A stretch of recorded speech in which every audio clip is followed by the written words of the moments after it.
Hey everybody, guess what? I get an opening theme song! Yes! Is that the theme song from Portal Holocaust? What the f***?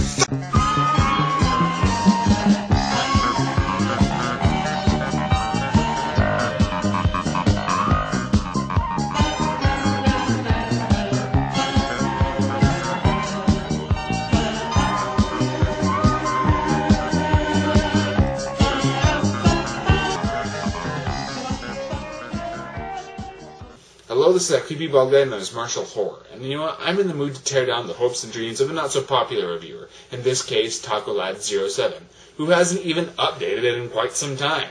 Almost a year, in fact. Making this review even more pointless as it makes me an asshole. He's a vlogger who reviews toys. I wonder if his toys tell him to commit unspeakable acts of violence, too. Or more accurately, he reviews toys that consist of mostly venom or carnage. You know, I could be predictable and make fun of how he plays with his toys. Of course, that being ironic because I have my own toys.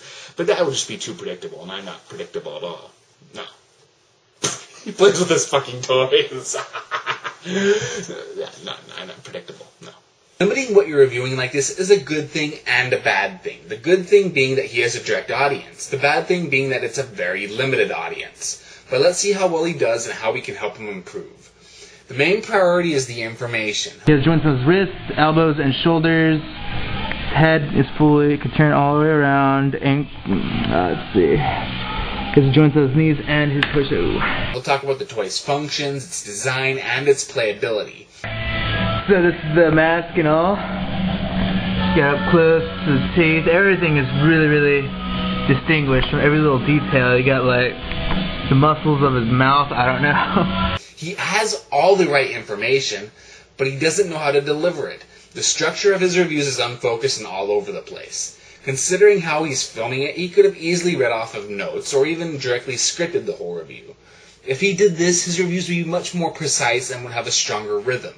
However, since he's a vlogger, it's not as much of a criticism as much as it's a missed opportunity. Still, the information is okay, and it ties in directly with the character. And, well, there is no character. He's just playing himself. Although he is a talking hand, and that is pretty impressive when you think about it. Oh, what? Oh, he's not a talking hand? He's just talking and we see his hand? Oh, okay, that makes sense. That's kind of awkward, isn't it? He obviously loves the subject of Venom and his toys, and knows what to look for when deciding the worth of the toy. I also admire that he has no pretensions, but at the same time, he has no ambitions either. Multiple videos has him conceding that his videos are half-assed. This is another half-assed video, by the way. So it's not like he's taking his videos too seriously. But that doesn't make for an interesting watch. The humor is, well, I don't even want to fill that out. There is no comedy to be found here, although there is the occasional amusing moment. I did crack up when he dresses up one of his toys, and even more so when a toy accidentally broke. But where he really suffers is the technicals, at least at first. He acknowledges that the camera is poor, but the murky video can still be redeemed. You shoot it where there is light, and it's even better if you shoot it on a white table. He's actually fixed this a lot more now, but early in his video reviewing quest, I could even see the details that he was referring to.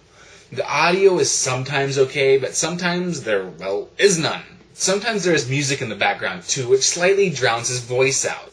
Eventually he just started using annotations, and he uses them pretty well. But I've never really been a big fan of that, and I always kind of thought it was a cop-out. But if you like that kind of thing, then you might actually want to really consider his reviews. It should also be noted that in general his technicals are a lot better. In fact, his reviews have even become almost passable. The main issue for me is the pacing. The videos usually run under 5 minutes long, but there is way too much downtime and often I have to struggle to stay awake. Granted, he's less of a sleeping pill than Gendude89 was, but last time I checked, that's not really a compliment. It comes down to if you're okay with vlogs or not. As a vlogger, he's passable. He keeps things fairly short and a little interesting while delivering some worthwhile information.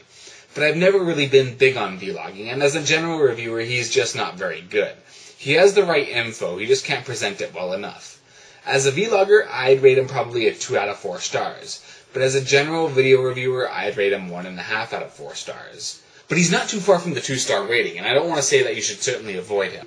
So, Tacolad07, if you ever want to come back and make more videos, just try to keep your videos more structured. And if you're considering making video reviews yourself, just please keep all these points in mind. With that said, if you're interested in Venom toys or Carnage toys, whether it's for you or for a loved one, you should probably give him a shot. He has a product that, if it interests you, then it's certainly worth checking out, I guess. Or if you're into annotation style reviews, you might want to look into his later reviews. But otherwise, I wouldn't recommend him to anybody else. My name is Marshall Hoare, and my motto is if you're going to have snack diarrhea, then at least have the decency to wipe.